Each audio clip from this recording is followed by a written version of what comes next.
Hey friends, this is Bea and welcome back to my channel. This is actually the first time that I'm speaking in front of a camera. I am not at school, I am not interviewing anyone, and I thought of making a video about how my first sem was like. What are the things I've learned, how I've survived it, what are the things you should know, and probably the tips that I can give for you. Okay, but since this is the first time that I'm addressing you alone, let me formally introduce myself first. My name is ilog.garcia. I am a freshman, a first-year student in the University of the Philippines, Diliman, taking up Bachelor of Arts, Broadcast Media Arts and Studies, formerly known as Broadcast Communication. Alright, so without further ado, let's get on to it. So my tips are divided into two. The technical things that I've learned personally and the personal things that I've learned during my first sem. So, punta muna tayo sa technical things. Number one is that you really need to be on top of your documents. So what are the documents that I'm talking about? So this includes your acceptance letter, your birth certificate, your diploma, what else? Yung Form 138, 137. Some schools, they would automatically send yung mga Form 137 nyo to your university if ever you came from, like, for example, Ateneo ka nang galing, they're just gonna give it to your college, Ateneo ka rin pa pupunta, ganon. And some schools, they really need to get a request from your current school para maibigay nila yung Form 137. Get ba? Kasi that's what happened to me. I came from STC, St. Teresa's College, QC, from like my junior high, from prep to grade 10. I was there for 11 years. And nag-senior high naman ako sa Ateneo de Manila Senior High. Bea, complete your sentences. Ayun, Ateneo de Manila Senior High.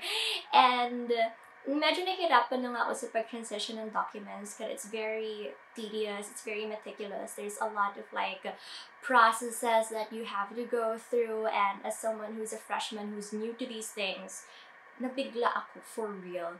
Kasi during the start, CUP, sabi niya lang, submit all of your documents in a G forms.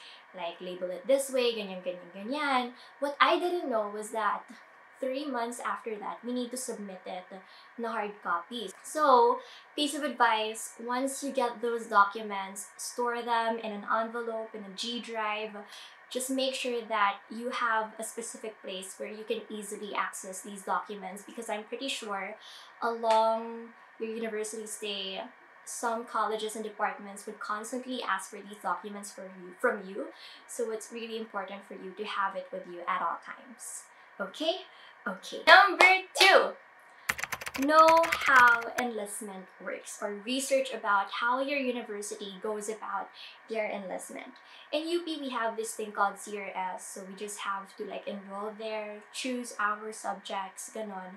And the thing with us being freshies, some universities also do this, but meron kayo freshie priority. This means that during your first sem and your first year, you will somehow get the subjects and the professors and the classes that you want to take for your specific course. So for example, I'm under BMAS, so I already got my majors, I got my GEs, but not all the time is this the case.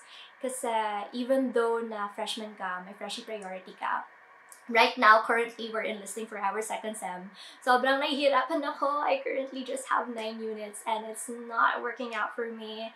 So, before I get more into it, let me just explain what enlistment is and how it works. Enlistment is how you can accumulate a certain number of units that you will need for your course. But ate, Bea, what are units? What's that? Units are the number of units that you need to accumulate during your stay in the university. So if they say na, oh, this certain course, 4 years lang yan, 6 years lang yan, 5 years lang yan, most of the time that's not the case, because it really depends on how much units that you already have stored in you as a student. Some universities would say na per sem, 15 units lang ang minimum and then 18 units ang maximum. Tapos in my case, in my course, I need to have a total of 144 units before I graduate. So if I'm already in my 4th year and I still don't have that 144 units, that means may extend ako ng may extend basta makumpleto ko yung 144. If not, then my 4-year life plan is ruined. Charot, that's not how it works.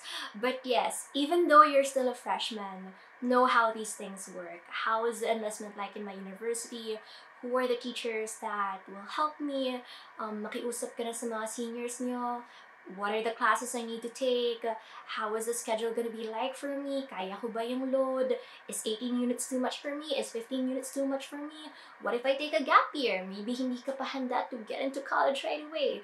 These things, personally, I cannot answer all, but I'm pretty sure some of your seniors will be much obliged and happy to help you out with these things because it's not easy. If you're lost, always know that you're not alone. And there will be people who will be more than willing and happy to help. Okay, now that you know the technical things I've learned during my first sem, let's talk about the personal things I have learned. Again, this is something that I feel like you can resonate with the most and I'm most excited to talk to you about. But number 1, rest and enjoy. Okay, most of you are like grade 12 newly graduates, and some of you have also recently got your acceptance letters from different universities. For that, congratulations. If nanghahabol naman kayo ng re-applications or recon, kaya lang yan, malayo pa yung endpoint natin. There's still so much that you can do, and who knows, maybe the universe has bigger plans for you, right? And yes, most of the time kasi some students, once they got into their university, kakayod na kagad yan. Like, they're gonna do advanced readings, mag-research na sila, ganyan. And don't get me wrong, I admire your vigor and your want to do things ahead of time. But the thing is, you need the rest. Imagine, like, you just graduated from high school. I'm pretty sure sobrang binigay mo yung lahat mo during your last year in high school. And then 4 years later, 4 years, 4 months, 4 months later, you're already a freshie in college. That's a really big leap and transition. So during the time that you have, or during the time you can rest, like mga 4 months, 3 months na yan, really take the time to rest. Manood ka na naman, gusto mong i-binge watch for the longest time. Go hang out with your friends. If you want to party, well, maybe go ahead, try it. Pero I really recommend just you taking all the downtime that you can possibly get and just be with yourself. Because the moment you get into college, it's a really completely different world and there's a lot of adjustments that you need to do. In other words, the grind doesn't stop once you're there. So if you have the opportunity to rest, really use it. And also, yun, matulog kayo, please. If warak yung body clock nyo, ayusin nyo na. Next, number 2, fall in love with reading. Okay. Ate, what if yung course ko math naman? Ate, what if yung course ko arts naman? What if yung course ko more on like performing, ganyan? Here's the thing. Your GEs will ground you to the basics. What are GEs? These are the subjects or the classes that DepEd has mandated for you to take. So it includes like history, yung kasaysayan, Filipino, English, philosophy, ethics, arts. The basic things that you've learned in high school, you're still bound to take it once again once you're in college. Because not just because you're bounded by a certain course doesn't mean that you will stay in your niche. You have to branch out and you have to ground yourself again to the things that you've learned before to make you a well-rounded student. And for you to be a better contributor in society. Slave, period. Something like that. And most of the time kasi, these GEs will have a lot of readings. That includes Filipino, may kasaysayan, may English. They will require a lot from you. Every class is demanding in its own unique way. But if they do have a common denominator, it's more than likely that it's gonna be readings. So if you're a student na tinatamad ka magbasa, maybe reading is really not your forte, I'm really so sorry, but you need to find a way to like it. I'm not asking you to love it anymore. I'm just really asking you to like it at least. Kasi you will need it. And most of the time, you will really be established as a disciplined student through these readings. And sometimes nga, the professor will just really give you the readings and then resits kayo. What are the things that you've learned? What are the insights that you get? How will you challenge the readings? Something like that. Which leads me to my third tip, and that is to brush up on your writing skills. If you're a confident writer like me, once upon a time, I really thought na, siguro naman magaling ako magsulat, kaya ko na yan sa college. No, honey, it's really different in college because personally, I consider myself as a creative writer, but college papers are completely different. It needs to be concise, it needs to be critical, and it needs to be challenged. And you can only get that if you have a clear understanding of what you read. Tip number 2 yun. It's more than just, oh, I learned this, oh, my reflection is this, oh, my insights are these. No, how can you challenge that? How can the academe challenge you? It's very invigorating at some point, it's riveting, but more than that, nakaka-pressure. I understand. Which leads me to my third advice, and that is for you to always be open to mistakes. I understand once you're in the university or once you're in college, you're very dead set on pursuing and striving for excellence. I understand. Some students talaga sabi nila na, okay, college will be my year. Dito talaga ako mag-bloom. Dito talaga ako mag-shine. Understandable. But sometimes, this kind of mindset blinds us from growing individually. So that's how I used to think them before. And did I grow as a person? Maybe in some way, but did I feel like I was accomplishing something within me? Not so much, because I felt like my life was pretty much stagnant, even though I felt like I was doing things that I wanted. But this is something that I learned from one of my moderators. Sabi niya na conflict is an invitation for you to expand as a person. So if you make mistakes once you're in college, namnamin mo, let it sink in, instead of you having a perspective or a mindset na, oh no, bagsak ako, oh no, warak na yung road to Latin honors ko. That's completely fine. The way you think or the way you challenge the way you think makes you as a person. It's a full reflection of who you are as a student and as a growing individual.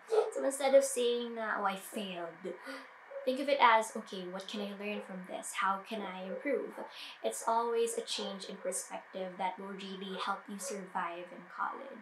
And if you establish a good mental capacity or a good mental fortitude, then I'm just pretty sure that you're gonna be set for life. Wow, set for life! Grabe naman. Next, this is also very much aligned with my first technical advice, pero be organized. Swear, hindi na pwede, hindi na uubra yung procrastinator ka. Ouch! For some, but this is true. I've said this before, some people live for the adrenaline rush of being pressured, but the thing with college or the thing with being in a rigorous institution is that once you procrastinate something, hindi na siya magpapile. It will dump. So, hindi na pwede yung later na yan, hindi ako mag-aaral. It's already good to establish a good work ethic as early as you can. It's good to have a change of lifestyle, take care of yourself, invest on yourself. More than investing in friends and organizations, really invest on yourself. And speaking of orgs, join orgs! Your friends will be your lifeline in college. Madalas, ma-overwhelm ka sa different kinds of like announcements. Ay, meron palang meeting sa ganito. Ay, enlistment na pala sa ganyan. And most of the time, makukuha mo itong mga balitang to from your friends. And if you're the introverted type, it's okay. I'm pretty sure there will be extroverted people out there who would love to make friends, who will help you along the way. Because in college, or anywhere in life naman, you should best know that you're not alone, and there will always be people who will be happy to help you. But despite all of these hustle and wanting to excel and reach further heights, again, I'm going back to my first advice. Rest. Magpahinga. you and your body will be the only weapons that you have in your life. And also, this is the time when you should fall in love with your downtime. I've said this before, pero in college kasi there will be so many opportunities for you to like party. Maraming mga tao yung mag-iimbita sa'yo. And sometimes this is where people discover more about themselves as a night person. More than a night owl, they're like night people. And ako personally, I prefer my downtimes. I like being in the company of my own and just being in silence because that's my only peace time and that's how I can protect my own peace. But initially, just really learn what's best for you and what will give you the best rest. So yun. These are the things I've learned in my first sem, in my first year. I'm on to transition to my second sem in my first year. I'm excited and I'm excited for you too. If you have any questions, usap tayo sa comments. If you have any worries, let's talk, let's build a community. This is a safe space for everyone. And yeah, this is Bea. Thank you again for watching. Bye!